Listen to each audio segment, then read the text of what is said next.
My name is Zerelda, but most people call me Zerelda. I'm 24 years old. For the last 2 years I have been working with computers. I am a software developer. That means I make programs and apps. I love it because it makes sense. Everything has rules and I can fix problems with logic. It is very different from my family where nothing seems to make sense. I can always make my programs work perfectly, but sometimes I wish my family could be that way too. My family is loud, messy, and always changing their minds. I love them, but living with them can be very stressful. I like order. I like clean lines and rules that never break. I like computers because they never yell, argue, or borrow your stuff without asking. But that night, everything started to go wrong. Before I continue further, don't forget to subscribe and join the awesome community. Drop a comment below to tell me where you're watching from and what you think of the story. It was a Sunday evening. The house smelled like roasted chicken. My dad was listening to his favorite rock songs, the ones he's played for years. The music was soft and familiar, like a blanket. Sunday dinners were always special in my family. No matter how busy we were during the week, we always sat together and ate at the same time. It felt normal and I liked that. It was a small anchor in my life because everything else could be crazy and messy. That day I had something exciting to share. I had just gotten a big bonus from my first major project at work. I had worked so hard on it. I had made a program that helped people organize their work and everyone at the office loved it. They said it was easy to use, fast and smart. My boss even told me I was one of the rising stars in the company. Because of that, they gave me extra money, a bonus. It was more than I had ever gotten before. I felt proud and happy. I wanted to share my happiness with my family. I carefully put down my fork and tried not to shake with excitement. I took a deep breath and said, I have been thinking about my bonus. I want to use it to send you and Mom to London for a week. All expenses paid. My mom's eyes got big and a real smile spread across her face. Oh, Zerelda, that's so kind of you. That's wonderful, she said. My dad looked up from his plate. He usually doesn't say much, but this time a slow, proud smile appeared on his face. London, huh? I've always wanted to see Abbey Road, he said. For a few perfect seconds, everything was exactly how I imagined it. My family was happy, I felt proud, and I was excited to see them happy. But then everything changed. My sister, Zephra, called B, dropped her fork onto her plate with a loud clatter. She looked at me with wide eyes and eyebrows raised, like she could not believe what I said. London for a week? And what about me? She asked, her voice full of drama. Her boyfriend, Caius, smirked. Caius was always perfectly dressed, like he had just rolled out of bed but still looked like he was ready for a fashion magazine. Yeah, Zerelda. Kind of cold to leave out the shining star of the family, he said. B was a vlogger. That means she made videos about her life and shared them online. She had a huge following of fans who liked to watch everything she did. Her videos were always about fancy foods, expensive drinks, new makeup, or the latest trends. I never understood why that mattered so much. To me, success was making something real that worked. To B, success was how many people liked her photos or videos. I tried to stay calm. I said, B, this is for Mom and Dad. It's a thank you for everything. I tried to speak in a normal, calm voice, but I was feeling nervous and frustrated. Also, I added, you still owe me almost $8,000 for all the equipment I helped you buy for your videos. The room went quiet. My mom's warm smile changed into a thin, disapproving line. Zerelda, that's not fair, she said softly. Your sister is building a career. It's an investment. I whispered under my breath, an investment that hasn't paid back a single dollar. B threw her hair back and looked angry. It's not my fault you don't understand the hustle. You just sit behind a computer all day. I'm out there creating content and building a brand with my money, she said, her voice sharp. I tried to explain. I helped you buy all that stuff. I worked for it. I made it possible. Then my dad cleared his throat. I thought he would help me like he always tried to do. But when I looked at him, I saw disappointment. His face was hard and serious. Zerelda, your mother is right, he said quietly but firmly. B is working towards something for this family's future. We all have to make sacrifices. Your success should help her, not be used against her. My heart sank. I had always been the responsible one. I paid for Mom's new phone when she broke hers. I paid for the internet so B could upload her videos. I quietly fixed money problems in the house. And now, they were saying I was wrong for wanting to do something nice for Mom and Dad. The rest of dinner was a blur of yelling, arguing, and mean words. I was called selfish, jealous, and unhelpful. Caius kept saying snide things and be acted like a victim. I felt trapped, like I was drowning in a pool of unfairness. I couldn't take it anymore. I excused myself before dessert and ran to my room. My room was the same room I had since I was a kid. I collapsed on my bed, my chest burning with anger and sadness. I just wanted to cry, but tears didn't come right away. I felt numb. My phone buzzed. It was our group chat with my best friends Lucian and Kale. I quickly typed out what happened at dinner. The replies came fast. "Unbelievable," Lucian said. "But are we surprised?" "They don't deserve you, Zerelda." "Or London," Kale added. Then Kale had an idea. "Wait, I have a better idea. What if we went to London? You, me, and Lucian. A real vacation. No family drama." I stared at the screen. The idea made me feel hope. Maybe I could escape. Maybe I could forget all the anger, all the unfairness for a little while. I quickly typed back, "I'm booking the tickets right now." A wave of relief washed over me. This trip wasn't just a vacation. It was a chance to choose my happiness. I didn't have to make anyone else happy. I didn't have to be stuck in their rules and expectations. For the first time in a long time, I felt free. London was amazing. For 7 days I forgot all my problems. Lucian, Kale, and I explored every corner of the city. We saw the Tower of London, Camden Market, and the old pubs. We rode the tube, got lost, and laughed so much that our stomachs hurt. We tried new foods, took silly photos, and stayed up late talking. It was exactly what I needed. It was like my heart had been reset. When I finally came home, exhausted and jet-lagged, I just wanted to crawl into my own bed. The house was quiet. I thought everyone was out. I dragged my suitcase up the stairs, my muscles sore, ready to rest and relax. But when I reached my bedroom, I stopped. Something was wrong. My old doorknob was gone. In its place was a shiny silver one with a keyhole. I tried to open the door, but it was locked. Confused, I pressed my ear to the door. I heard loud music and a high-pitched laugh.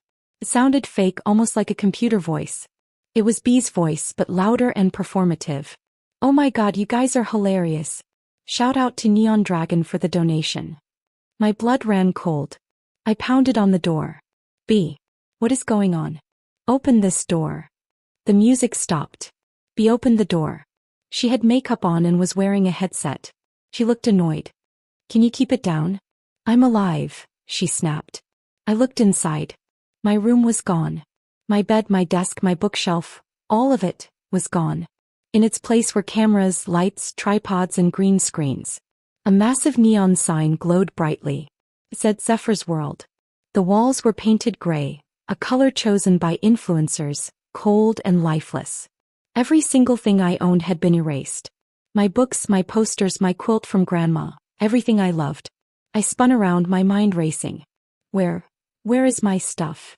I whispered, my voice shaking. Bee didn't even look at me. She was glued to her monitor, reading comments from her fans. "It's just stuff. Don't cry." "I put it in the shed," she said casually. I ran to find my mom in the kitchen. She was unloading the dishwasher as if nothing had happened. "Mom, what did you do to my room?" I yelled, my voice cracking. "Oh, you're back. Your sister needed a proper space to work. Her brand is really taking off. We should support her," Mom said calmly. "Support her? You threw me out. You gave away my room without even telling me. Where am I supposed to sleep?" I shouted. Mom didn't flinch. She just said that supporting Zephyr was helping the whole family. Then my dad walked in from the living room. I hoped he would help me, that he would see how wrong this was. "Dad, please. You can't agree to this," I begged. He looked at me, then at Mom, then back at me. He didn't raise his voice. He opened the back door and pointed to the shed at the edge of the yard. "That shed is your bed now. Or find another place to stay," he said quietly. The words hit me like a punch. The dad who taught me to ride my bike, who helped me with math homework, was telling me I couldn't sleep in my own room. I stood frozen, my heart racing, the world tilting around me. I felt like a stranger in my own house. I wanted to scream, but no sound came out. My mind was spinning. I remembered all the times I had helped my family, paid for things, and made life easier for them. And now they had taken everything from me, and they didn't even feel guilty. I felt small, invisible, and very angry all at once. I looked at the shed, dark and dirty, with spiders crawling in the corners and cobwebs hanging from the ceiling. This was supposed to be my new home. The place I had been sent to because I wanted to do something kind for my parents. I felt tears prick my eyes, but I didn't want to cry in front of them. I wanted to scream at B for stealing my room, at my mom for agreeing with her, and at my dad for not protecting me. But I knew no one would listen. I slowly walked to the shed, dragging my suitcase behind me. The cold wind hit my face and I shivered. I pushed open the door and it creaked loudly. Dust floated in the air and the smell of old wood and dirt filled my nose. This was my new bedroom. My new home. I sat down on the hard floor, hugging my knees. For a long time I just sat there, feeling the unfairness of everything. I had tried to do something nice and instead I had lost everything. My own family had turned against me. I felt small and alone. But deep down I knew something. I had been strong enough to go to London without my family. I had been brave enough to choose my happiness once before, and maybe I could do it again. Maybe I didn't need their approval to feel proud or happy. Maybe I could find my own space, my own life, and my own happiness. My own dad had just kicked me out of the house. I felt frozen, like the world had stopped moving. My stomach hurts. My chest felt heavy. I didn't know what to do. I stood there for a few moments, feeling small and lost, when suddenly my phone buzzed in my pocket.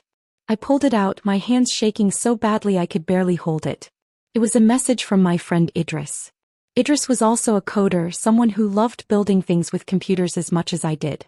I opened the message and my heart started pounding even faster. The subject line said, "Urgent, your code." My eyes quickly scanned the words. "Zerelda, what is going on? Someone just dumped the entire source code for your app on a public forum. It was posted by an account named Zephyr's World Official. It's everywhere. People are already downloading it." I read it again. And again. And again. My head spun. My heart felt like it had stopped separating for a second. The air left my lungs. My app, the project I had poured months of work into, nights without sleep, endless lines of code that I had built with care. It was gone. Someone had stolen it. He hadn't just taken my room. She had gone through my laptop while I was gone. She had found my project.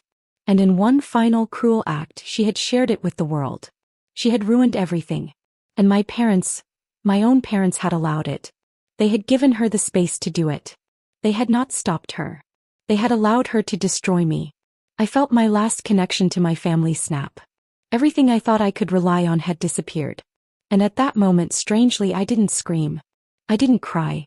Instead, a strange, cold clarity washed over me. There was nothing left to say. There was nothing left to fight for. I turned and walked past my father, who was still standing in the doorway. His face was set, like he had already decided everything about me. My mother watched me with a flicker of something in her eyes. Was it fear? Sadness? I didn't know, and I didn't care. I went upstairs. Past the glowing neon sign of B's World, I grabbed the only thing I hadn't fully unpacked, my laptop bag.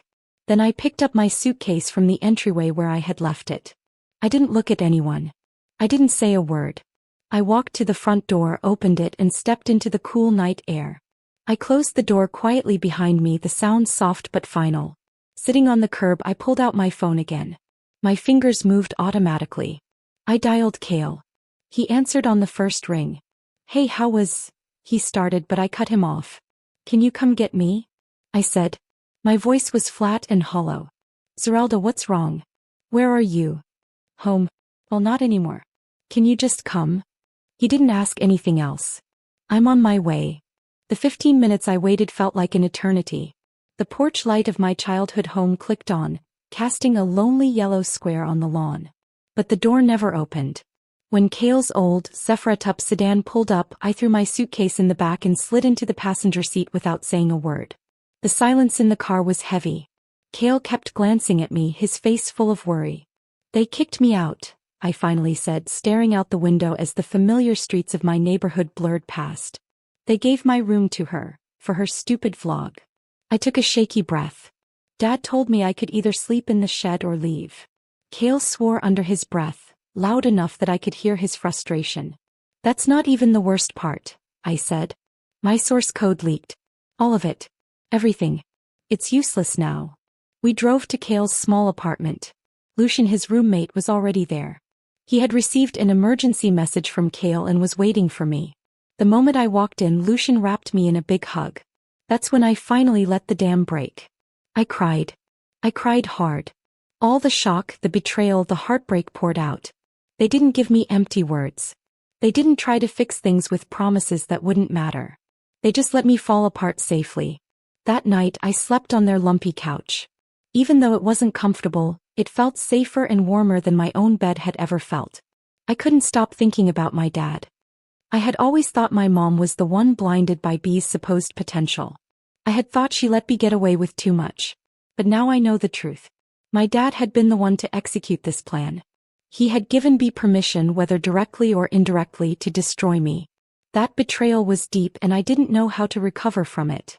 The next morning I woke up to the smell of coffee and the sound of furious typing. Lucian was at his computer, his face set and serious. Kale handed me a warm mug of coffee. Lucian's been doing some digging, Kale said quietly. He's tracking the forum where your code was posted. He's trying to find the original IP. It won't matter, I said, my voice hoarse. The damage is already done. My contract is probably gone. Don't say that, Lucian replied, not looking away from his screen. You're a brilliant coder, Zerelda. This isn't over. Their belief in me was like a tiny spark in a vast darkness. For the next 2 days I barely moved from their couch. I was trapped in a fog of despair. But on the third day something changed. I watched Lucian and Kale leave for their jobs, working hard for their own dreams. I realized I couldn't let my family destroy mine. My sadness began to burn away, replaced by a hot core of anger. And I decided to use that anger. With their help, I found a small one-bedroom apartment. I could barely afford it. It was empty and smelled of stale paint, but it was mine. My first purchase wasn't a bed. It was a cheap desk and the fastest internet connection I could find. Then I went to war. I didn't sleep much. I lived on coffee and protein bars. I treated my stolen code not as a loss but as a rough draft. My family and I thought they had destroyed my project. But they didn't understand one thing. The code wasn't the product. I was the mind that built it and I could build it better. I started from scratch. I kept the core logic but rewrote everything else. I worked with a fury I had never known. Every line of code was a small act of rebellion. Every keystroke was a quiet shout of, "You won't break me." I made the app's design cleaner, more intuitive and easier to use. I added features I had only dreamed of. I built in new security protocols that were almost impossible to break. I wasn't just fixing my app. I was making it 10 times better than before. After 3 weeks of obsessive work, I had something new and powerful. I sent an email to the company that had offered me the original contract. I explained concisely and professionally that my code had been stolen in an act of sabotage, but that I had rebuilt a vastly superior version. I attached a demo. I didn't expect a reply, but 24 hours later an email arrived. They wanted a meeting. The next day I walked into their office on legs that felt like jelly. But I kept my voice steady. I presented my new app, secretly called Phoenix. I showed the new features, the elegant design and the strong backend. I watched their faces. The CEO, a sharp woman named Ms. Ashcroft, leaned back in her chair and smiled. "Sometimes," she said, "a baptism by fire is the best thing that can happen." They didn't give me the $50,000 contract. They offered me $75,000 plus a performance bonus. It wasn't just money. It was proof that I hadn't been broken. They had inadvertently made me stronger. Settling into my new life was like learning to breathe again. My apartment slowly filled with second-hand furniture, plants, and the comforting hum of my computer. The contract money gave me security I had never known. A foundation that was entirely my own. My app launched to quiet success, which quickly grew into a steady roar of positive reviews and new clients. I thought the worst was over. One afternoon I got a frantic message from Amara, one of my biggest clients. She sent me a link to a tech blog's comment section. The post praised my app, but the comments were terrible. Anonymous accounts, all writing in suspiciously similar ways, were accusing me of being a fraud. They claimed I had stolen the app from another developer and that my story about my code being leaked was just a marketing trick. My stomach twisted. I didn't need Lucian to trace the IP this time. The words and lies were clearly from B. She couldn't stand to see me succeed. If she couldn't pull me down, she would try to poison the ground around me. My first instinct was to panic, to fire off angry denials. But the girl who had coded her way out of despair was not the same girl who had cried on her friend's couch. I took a deep breath, called Kale to talk me down, and then I got strategic. Instead of fighting in the mud with anonymous trolls, I wrote a calm, professional post on my own developer blog. I didn't mention my sister. I simply laid out the facts, the timeline of my app's development, screenshots of my early code commits with timestamps, and the story of the security breach and subsequent rebuild. I framed it as a case study in resilience. The response was immediate and overwhelming. People believed me. My hard work, honesty, and skill shone through. The tech community, the group of people who make computer apps and games, really doesn't like it when someone steals other people's ideas. When Zephyr tried to say I had stolen something, everyone came to help me. Smart and respected developers spoke up. They said I had done nothing wrong. The mean comments that Zephyr and her friends posted online were ignored by most people. They were full of lies and jealousy, and everyone could see that. My new friend Lyra, who knows a lot of important people, shared my story online. Almost immediately it went viral. Lots and lots of people saw it. Zephyr's plan to hurt me completely failed. In fact, it worked the opposite way. The fight actually helped me. More people started using my app. My client list grew and people said I was honest, brave, and hardworking. Zephyr had tried to start a fire to burn me down, but instead she only made people notice me more. My hard work, my talent, and my integrity shone brighter because of her actions. 6 months passed. 6 whole months of quiet, working hard, and healing my heart. During that time I built a new life and made new friends. I had found people who supported me, who cared about me, and who made me feel safe. The deep hurt my family had caused was slowly starting to feel better, like a scar that is healing. Then one evening my phone wouldn't stop buzzing. I picked it up and looked at the screen. There were 39 missed calls, all from my family. My finger hovered over the block button. I wanted to block them. I wanted to protect myself. But then a text message from my mom appeared. It said, "Where are you? We need to talk. It's an emergency." A cold, scary feeling ran up my back. My stomach felt tight and I didn't know what to do. Against my better judgment, I didn't block them. I didn't answer either. I just watched the messages pile up, my heart zephyrating fast. The calls and texts didn't stop for 2 days. They were full of guilt, excuses, and pleas for help. I ignored them all. I didn't owe them anything. I had already given them my forgiveness in my own way by moving on. I was safe and I was not going to let them drag me back into hurt. A few days later I came home and found an envelope slipped under my door. It was thick and creamy, not like a normal envelope. My name was written in my dad's neat handwriting. My hands trembled as I picked it up and opened it. Inside was a single folded sheet of paper. The letter began, "Zerelda, I don't know if you will read this. I wouldn't blame you if you threw it away. There are no excuses for what I did. Your mother was so focused on Zephyr's dreams and I was too scared to do the right thing. I thought if I gave them what they wanted, there would be peace. I chose the easy path and I hurt my own daughter. I said terrible words to you and sent you to the shed. I have felt ashamed every day since. Zephyr is in big trouble. Zerelda owes tens of thousands of dollars for equipment, rentals, and trips she paid for, hoping to get reimbursed. Caius is gone. The bank is taking our house. We are losing everything. I am not asking for your money. I know I don't have the right. I am writing to ask for your forgiveness, though I know I have not earned it. I failed you as a father and I am so sorry." I sank onto my couch, holding the letter tightly. These were the words I had always longed to hear, the words that I had dreamed about when I was a child. An apology. An admission that I had been hurt unfairly. But reading it didn't make me feel happy or relieved. I just felt tired. It was a Zephyrata-full apology, but it was too late. The words could not undo the hurt. They could not take back the cruel things that had been done. They could not erase the memory of my father pointing his finger at me and sending me to the dark, dusty shed. A week later, I found myself driving through my old neighborhood. I told myself I was just curious, that I needed to see my old home to feel some kind of closure. The truth was, I needed to see it with my own eyes to believe it. There it was. My old house. A big "for sale" sign stood in the front yard. The grass was tall and unkempt. The flower beds were full of weeds and dying plants. The house looked smaller and sadder than I remembered. A Zephyrata moving truck was parked in the driveway. My mom was directing movers, her shoulders slumped and tired. She looked sad. I saw Zephyr wearing sweatpants and a hoodie, carrying a box slowly. There was no glamour, no makeup, no cameras, no audience. The show was over. The life they had lived for appearances had ended. Then my dad came out of the door carrying a heavy box of books. He moved slowly like a man much older than his years.